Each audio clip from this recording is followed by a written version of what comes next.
Welcome back to the Purpose Driven Profit Podcast. I've got a guest here today who is a young entrepreneur. So excited to have him here. He's going to share his journey with us. Someone who is taking the leap on, taking the risk, taking the, betting on himself at a young age. I love to see that. So he's got an agency, he's got a business, he's got some expertise around social media to share with us today. But really, just excited to hear more about his journey and what got him into entrepreneurship, and also just take the risk of doing that. Take a non-traditional path and starting his own business at a young age. So, Asher Dahlgren is here with us today. Asher, welcome to the show. Peter, thank you. I'm excited to be on. Yeah, man. So, let's start with, who do you help and how do you help them? Yeah, man. So I started my business probably late 2022, early 2023. I'd say the way I started, I was walking down the street. I saw so many local businesses, the coffee shops, the restaurants that we know and love every single day. They're just not taking advantage of social media. Hmm. So my team and I, we help busy business owners who don't have time for their social media or the knowledge on how to do it, get eyeballs, grow their online presence, and ultimately get more customers through their doors through social media. Perfect. Perfect. Awesome. Well, so you're a young guy. You can share how I don't want to share Yep, if I'm you feel, but what, 16. Yep, still in high 16? school. Yeah, still in high school, starting a business. That's pretty awesome. I was entrepreneurial as a teenager, but I never started a business and I never had a team. I just figured out that I could make more money going around doing side gigs than I could at any job. So I did that and Mhm. preserve my own free time and do whatever the heck I wanted, which was mostly video gaming and river surfing at the time. So it Mm. sounds like you're taking a more structured, a more official approach. I love to hear that. So tell us more, like, why'd you start your business? I mean, we heard a little bit about that. You're walking around, you're seeing the opportunity, but that's Yeah, not the traditional path. It's not common that yeah, yeah. I mean, I think the reason that I really wanted to be an entrepreneur and quote unquote work for myself, right, is because I didn't want to feel confined to other people's expectations, directions, whatever you want to call it. Like I wanted to write that for myself. I wanted to write my own directions and expectations and set my own goals, not have other people set it for me. And I think in school we're sort of, school's great, teaches you a lot of great things, but it doesn't teach you the real world things, right? You're taking directions from teachers, and your grade is at the mercy of your teachers. And I was like, I just want to get out on my own, be independent. It was almost like this little rebelliousness in me, to be honest with you. And I was just like, I want to get out on my own, set my own goals, set my own deadlines, and just work for myself. yeah, I love that. Well, yeah, and you actually did it, and that's what's commendable, because there's a lot of people that think, yeah, that sounds nice, and then they never actually just follow through and take the action to go do it. But I mean, it's yeah, man. Yeah. School is a whole nother topic, a rabbit trail I could go down. But I mean, our school system is designed to develop good employees, right? Yep. Because, like there, yes, you can learn a lot about a great deal of topics, but to actually learn how to learn is a whole nother skill, and that skill is not actually taught in school. And that's one of the most differentiating skills that every entrepreneur needs, is the ability to learn how to learn and Mhm. apply that information in a dynamic, profitable way, right? Yeah. So, yeah, and I can think of multiple entrepreneurs that started a business in high school and are now doing quite well. So excited to Yeah. Yeah. watch your journey as it unfolds. I think, yeah, I agree with you. I think with school, it's an example of, I came to a realization last night, like you want to have and it's really hard to, but having a balance between being grateful for what you have while also wanting more, because if you're like Hmm. one way or the other, that's not good, but you want to have a balance between that. And I think school is an example of I'm grateful for it being there. I'm glad we have, you know, the topics that are taught are good, but it's like there could be so much more that's more applicable. So it's an example of, I'm grateful for it, but I think it could be so much better. And I think, bridging that gap between what we already have and the quote unquote ideal school system, right? I think to bridge that gap, you need to self-educate yourself, right? And I think going Absolutely. out and doing it, be it a business or I mean, I don't a business is like the best way, but just anything like Mhm. real world, like self-educate yourself because that is what bridges the gap between what school is ideally and what it is now. Yeah, and there's no better arena than entrepreneurship, as far as I'm concerned, to actually to apply. I'm a proponent that I think everybody should have some form of entrepreneurial venture at some point. Not everybody's meant to be an Hmm. entrepreneur, not everybody's called to it, but I think that everybody should start a business at some point, just have the experience. Because there's nothing better to just teach. And then if you find that, hey, I really am going to find my best fit is going to be within the structure as a COO somewhere. Great, go own it, right? I'm not going to be somebody's operations guy. I'm way too creative. I'm all over the map, right? I'm like the ADHD entrepreneur creative. That's why I do what I do. You know what I mean? Because I found where I'm going to excel. But I think that everybody should have an entrepreneurial experience for that reason you just said, because it's self-educating. Right? It's learning to take this information that you're gathering and apply it and implement it in a real world way. So, Yeah. cool tangent, but I mean, back to don't want to take it too far away from you and what you're doing. So, on self education, what have been some of the biggest challenges you faced as a young entrepreneur, and what have you been doing to to overcome them and grow your business? Yeah, so I'll be honest, man. I mean, the biggest challenge at first was obviously, how do you get clients, right? I mean, that's Yeah. everybody's, right? Um, and when I started out, it was me door knocking on businesses. I mean, Okay. I was a mess. I mean, it was the first time I was ever pitching myself, and so that was my big first learning moment is like screwing up so many times and then learning from it, right? Yep. Because when you try something once, you get better the second time and the third time. So if you Hmm. do it over and over again, which I did, you get better, and that's how my peers tell me like, "How are you so good at talking to like adults or whatever?" Because like Mm, everybody's used to talking with their peers. How are you so good at talking with adults? And I'm like, mm, well, I am, mature. My parents say, "Oh, you naturally get along with adults. You're mature," but it's also like I've just done it so much, you know. mhm, So it's mhm, like learning how to talk with people um, especially when it's like business related. It's not something that you're going to be good at first. If you first start the business, even when first, guys that get out of college, they go to their first job, there's a lot of learning curves. So that was my yep, learning curve. I'm grateful to have that learning curve.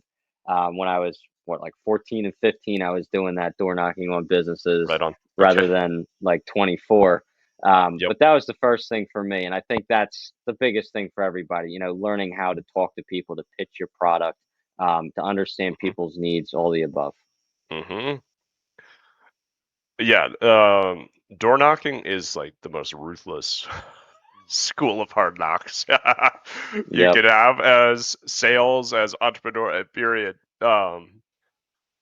Not for the faint of heart, but you'll learn fast. And you're right, like you're nobody's good the first time they try things. You got to get used to, I mean, Jocko Willink puts embrace the sock, right? You got to Hmm. just get comfortable sucking at this thing that you just start because you want to get good at it. And then it's a question of commitment and drive and fortitude, right? Are you passionate about what you do? Do you care about what you do? Or are you just like, just in it for the money, right? That's the thing. It's like if you're just in it for the money, well, the money's not going to be enough to carry you through all that discomfort. But when you realize it's about your own self-actualization and becoming someone so much greater, right?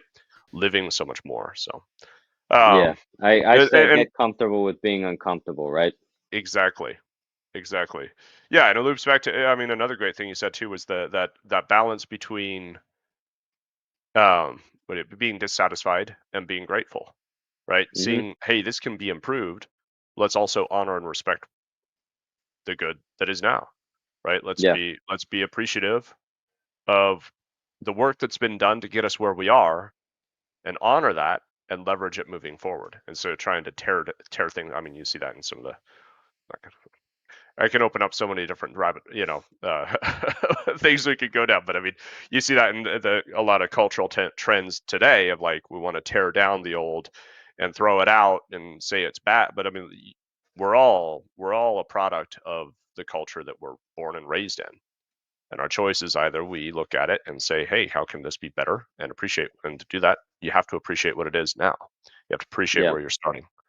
What Yeah. was your experience when you're going out and you're pitching yourself and you're pitching your services? As you said, you were door knocking at 14, 15, now you're 16, right? So you're this young kid coming up Mhm. to businesses and you're saying, hey, I mean, what was your pitch and how was that received? Yeah, so, I think the key word there is pitch because right now, like, I don't pitch, like I'm authentic. Hey, this is what I do, this is how I can help you. And Hmm. I usually start, with a conversation. I focus on building relationships, even with my cold outreach, which I've done some of, and that's been successful. It's never like here's my product, like it's always been relationship building no matter what interaction it is. It's always relationship building. And then I'll get into who I am and what I do. So that's what I've learned, like today, like that's my approach. Relationships number one. Hmm. Casually surface what you do, don't make it a pitch. But I had to learn because at first I was pitching. It was like a rehearsed scripted pitch. It was hilarious coming from a Yep. 14, 15-year-old, right? um, and, it was just like, I forget exactly what I said. I should try and dig up, like, maybe in my Google Drive somewhere I have like a script or something. What you're, But yeah, I know. Yeah. yeah, that was a The transition cringe from, box. yeah, yeah, pitching to relationship building is bottom line. Nice. No, that's good. That's gold. Absolutely. Um, yeah, I back that 100%. You're going out and pitching. It's one of those things. It works, right? But if you really break it down, it's just you're burning yourself out. You're burning your system out. You're burning your reputation out. Cold outreach. I mean, all the spammers on LinkedIn in my inbox could take a note from this. They're probably Hmm. not watching this because they're too busy spamming people. But you guys got to stop pitching. You got to stop coming in with these sleazy questions of like, "Hey, Peter, are you taking on more clients this month?" Like you and 30 other people just asked me the same question. I know you're copy and pasting, you know what I mean? So, Yeah.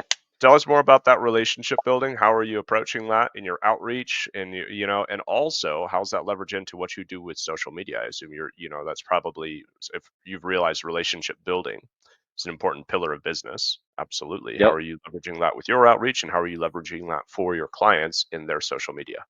Yeah, absolutely. So, when I say relationship building, the way that we sort of manifest that in social media is, we get what posts are going to engage people in the interactive sense. Like, what are people going to interact with? What are people going to like? Um, and so, for example, a lot of brands we work with are like very local. Like I think a post was just sent out yesterday for this local like bagel and bakery shop that we work with. And, the call to action was like, it was like a post about cookies and it was like, what's your favorite cookie? And, people were commenting, they're engaging with it. So Hmm. it's just, sometimes people think that you have to be like really, really intentional with like every post. But sometimes it's just like casual, like some humor, um, you know, that sort of stuff is what does the best. Because why are people on Hmm. Facebook? Why are people on Instagram? A lot of times it's because they want to catch up with family, especially on Facebook. They want to see what their family and friends are doing. And so, especially with the very local, down to earth businesses, it depends on the tone and voice of the brand, of course. But, we want to be like that family member or Mm, friend. We want to be very casual. We want to engage. We want to interact. It's a really laid back approach that we take with a lot of our clients, which I really like because nice. people are just head over heels for these local brands on social media with us. That's all right. That's awesome. And yeah, I like that approach. That was one of the early struggles for me. I feel like being like, you know, it's funny now having you on. I'm like, wow, I realize how much older I am. But like you young kids now, that I'm not that old to really be able to say that. But I'm like, I've never been like a good social media user from the start. So when I started coaching and I realized, okay, I've got to build a social media. Well, even before that, with my carpentry business, I was like, what the heck am I doing? What do people Mhm. do on social media anyway? Because I just try to avoid it because it's a black hole to me, you know. But it's great, like what you just called it, like taking a more casual approach. And I noticed this um a lot of my peers, a lot of coaches, they put a lot of effort into their post, which is nothing wrong with that, right? Being highly intentional and trying to share a ton of value, but you got to Mhm. start the relationship, right? Like, I mean, you're more the expert here on this than I am, so it point us in the right direction. But I feel like a lot of times, if I don't even know you, from my perspective, when I see somebody's long post with a whole bunch of text, and I'm like, I don't have time to read. But if I see a little card post about that, yeah, what kind of cookie? Like, well, I'll probably tell you, like, what chocolate macadamia. Mhm. That's you know, like, it's bad. Those things are gonna, if there's a plate full of those, I got to stay away, otherwise they're all gonna disappear, and it's me that was the culprit. You know what I mean? So yeah, it's like it's easy, it's relaxed, and also, I mean, you mentioned brand tone and all that. Like, brand tone is great, super important to dial your brand in. But if your brand is non-human, sorry, Mhm. you got to change your brand tone. You know what I mean? Like, I've noticed that a lot too. A lot of social media is like, "Greetings, fellow inhabitants of planet Earth. If you Yep. have ever considered eating a cookie, you might," you know, like, I don't want to read this garbage. You know what I mean? So anyway, I'm riffing a little bit, but yeah, Yeah. clue us in there. Like, what's, you know, you've seen that. So is that helping build that connection? I mean, what are your thoughts on what I've been saying? Yeah, yeah, absolutely. It's bringing that human to the brand. And, I think like ChatGPT, great tool, but like Mhm. people sometimes go overboard with it. Um, and, No kidding. even if it's like, even if you're not using AI, I mean, there's so many ways to sound not human. I think it just comes down to you're overthinking it. If you're sounding not human, you're overthinking it. You're trying to get your word choice exactly correct. You're trying to get everything in line. Right. Um, you know, I guess you could say rule of thumb, like if your captions are longer than the text that you use to, well, not like each individual one, but cumulatively all the comments that you respond to, if all of your responses aren't longer than your caption text, you're doing it wrong. Like you should be putting more effort into engaging with your followers, responding to your commenters, even DMing people, even if it's not for cold outreach purposes, just like, you know, Mm, seeing what their story is. Just interacting in so many ways is so much more important than getting your captions all like polished up. Like stay interesting. human, don't overthink it, engage with your following. That's how you do it. Okay. So I'm hearing there that it's more important to just start a conversation than it Yeah. is to have like some well thought mini book in your caption, right? Yeah. Is that Yeah. okay? Like, instead of your thesis that no one's going to read, start a conversation and then have long comments because you're having that human conversation in the comments. Is Right. that what I'm Yeah, hearing? great way to put it. Yeah. Okay. That's cool. Okay. So yeah, so then part of what I'm hearing there too is that um social media we need to remember and treat it like that we're interacting with other humans. Yeah. So I guess at that point, one of the best things we can probably remember is write a caption you would want to read. Is that Yeah. fair? Yeah, yeah, absolutely. I mean, I think that, it's called social media for a reason. It's social, right? So, yeah, it's people take for granted just be human on it. The tone and voice of your brand a lot of times like, everything stems down. So, the company starts with the owner, then they get a team, but a lot of times it stems down from the owner. So think about like Yeah, if you're the owner of a business, like what's your personality? Because a lot of times that rubs off into the way you brand your business. Um, totally. and so when in doubt, just be consistent with how you would present yourself on social media, because relate your own humanness to your brands. You know what I'm saying? Mm,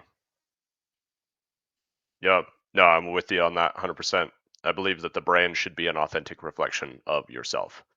Yeah. Because if it's not, subconsciously, I mean, this is one of those very intangible things to, kind of calculate into brand equity and whatnot. But if a brand is out of alignment with the authentic person, subconsciously it degrades trust. It's very Hmm. intuitive. We human beings are so intuitive, even though another thing about our school system is very intellectual, right? It's very left brain, but the right brain is where and the subconscious mind, all these different aspects of the human being, we can process so much more information on a subconscious level than our conscious brain can. So our conscious brain can take in a couple bits of information at a time, but the subconscious is taking in what, like a million bits? I don't know. I'm bad Right. at always quoting data, but right. So one of those bits of information is just you can tell, you can pick up on the energy behind a brand if it's authentic or not. You can pick up on the energy behind a picture, whether that person feels comfortable in that picture or if they're trying to look like, right? One of the things Right. I call it corporate speak. You know, it's like a different language. Get on LinkedIn and there's a Mhm. lot of corporate speak. You're like, what is this? You know what I mean? Right. So Yeah. again, back to like, yeah, just write as you would want to make it human. Um, so okay, what's the opportunity with social media? I mean, this is something that, I feel like another thing is it's easy to look at social media and think, wow, it's saturated. There's already the people that are going to get big, have the following. What's my opportunity? How do I get started? I mean, what's your insight on the opportunity? Because it looks like that's growing, but you're in it, Yep. so tell us there. And then how do we get started? What's the best place to start? Not like how do you make an account, obviously, but like how do we start growing our social Yeah. media presence and amplifying that? Yeah. So first of all, you got to think about where people are looking because a lot of people think it's saturated. Where are people's attention? Is it newspapers? Not as much anymore. Is it billboards? Nobody's looking at billboards on the highway. You know, but where people are looking is on their phones for hours a day on social media. You want to be where people's eyeballs are at. Um, and in marketing, I think I googled like the average cost per view of like a piece of marketing material, and it was like between 3 and 30 cents or something like that. With social media, at least for our clients, like it's much much lower when you look at the data. Like some of our Nice. clients, like it's under a penny. I mean, for what we charge them, like so many people view whatever you put out there on social media compared to what you're paying for it. And organic Mhm, social media marketing, that's free. I mean, paid is still, a good option, but organic's completely free. mhm, Um, Obviously, people like us, my company, we manage that for you. Um, but yeah, I mean, you just reach so many more people, so it's important to leverage where people are looking. And in terms of getting started, if you already have social media profiles, um, just posting what builds you credibility at first is good. Like a lot of the newer clients that we're starting with, especially like people with like high ticket offers, um, like any B2C high ticket company, like we want to, post their project, like the home remodeling company, for example, mm, post their mhm, projects. So when anybody checks on their page, they're seen as credible. Oh, wow, they got that. So you want to first just like cover your bases, get some posts on there, mhm, um, just so that when people check your profiles, it looks good. But you obviously want to take it a step further than that. You want to be consistent. Consistency is key with social media. Don't post 5 times a day and then go weeks without posting. Both the algorithm and your followers not gonna like that. Um, so stay consistent, create content that really reflects your brand. People totally underestimate the amount of content that they can get. If you, I'm just trying to think of a random industry. Like if you have, I don't know, like I'm trying to think of a boring company that you think you couldn't get content for. Maybe like uh, I'm trying to think. Let's go with a law firm. Like who mhm, thinks that you could use social media for a law firm?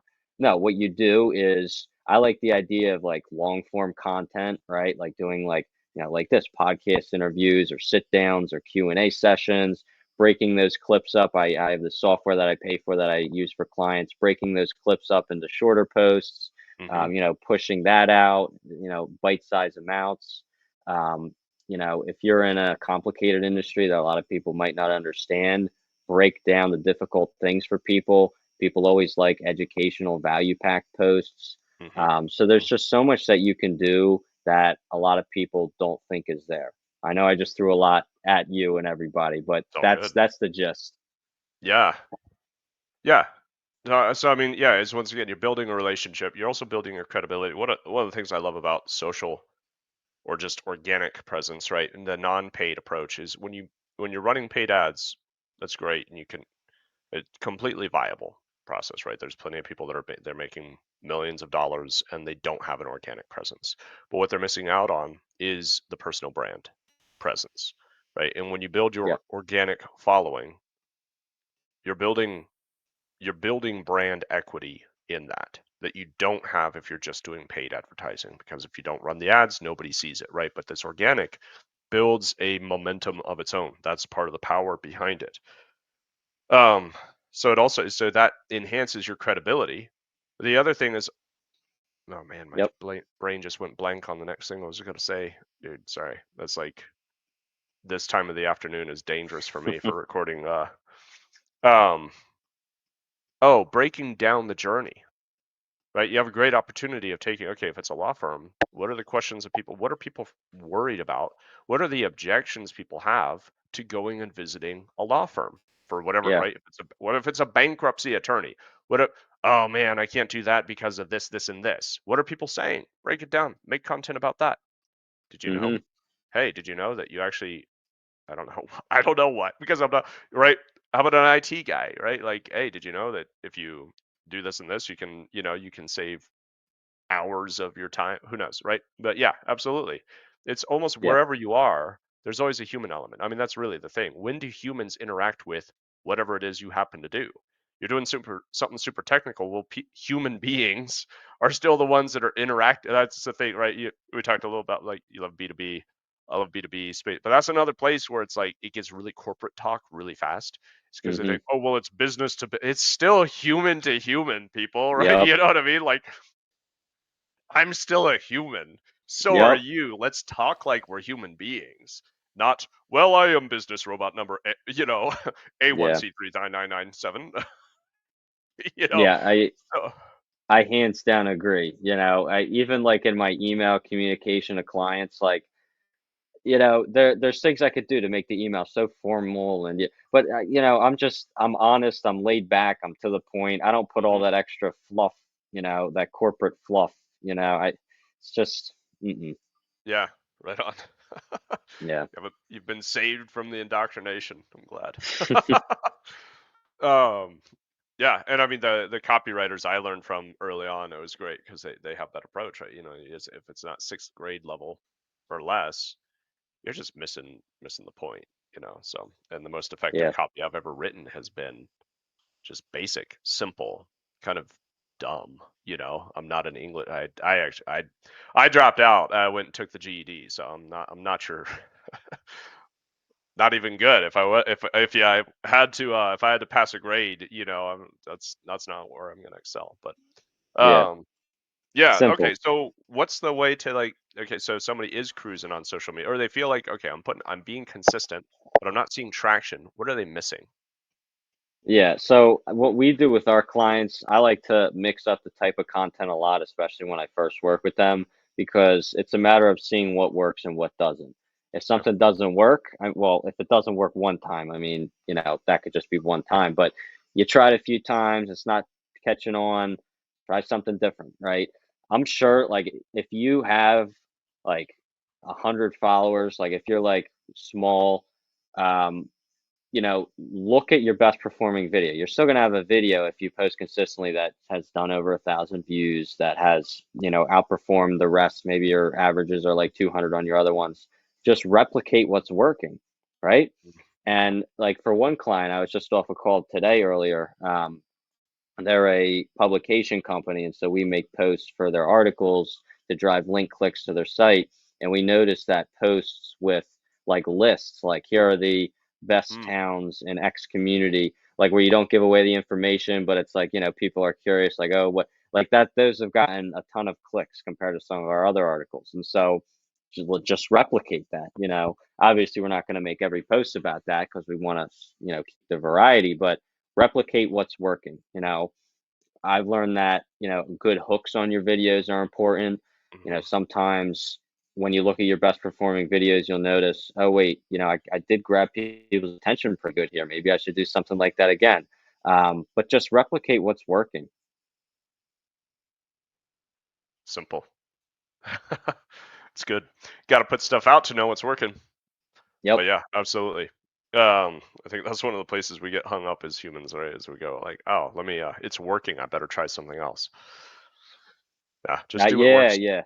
Yeah, do it works. Rinse Try and new repeat. things though too. Try new Mhm. things. Do do what works and alter what's not. Right, right. keep your control, keep your baseline, and then throw in new things to test. But yeah, see what Yep. works. Love it. Where do people go to learn more about you, connect with you further? Do you have anything to give away to the audience?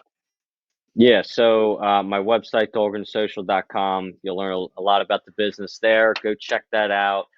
You can also follow me at Asher Dahlgren. You know, I'm on LinkedIn, I'm on Instagram. Connect with me. Connect with me. Like I said, I love relationship building. You know, that's my favorite part. I love to get to know new people. I love talking. So, yeah, check me out. And yeah, right now, like I've been up to my head with clients. We're accepting new clients in April. Um, and you know, we offer free proposals and like a free basic strategy. So if you are interested, you can reach out to us through my website. And yeah, I look forward to getting in touch. Great. I'll make sure those links go in the show description so people can go check out what you're doing. But last question for you is, what does purpose mean to you? Ooh, okay. What does purpose mean to me? You know, I find that some mornings it's just easier to wake up, you know, if it's like a big vacation or you know, something that I'm celebrating. Like when I signed on a bunch more clients, I was like really happy, and I was like just got up in the morning and was excited to work. And I feel like it's like what gets you up in the morning, you know, like what really excites you. You know, with my business, it's always been just the roller coaster, you know, with entrepreneurship, you know, you don't know what's going to come at you. It's a wild ride, and that gets me up in the morning. I love that. And I think if you can really find, you know, what that is for you, I think that that is kind of what purpose means. Mm, it's good. Right on. Yeah, man. Well, thanks for being on the show. Yeah, thank you. It was awesome. Yeah. Stay tuned for what's next. Leave a review, drop a question, drop a comment, and I'll catch you on the next one.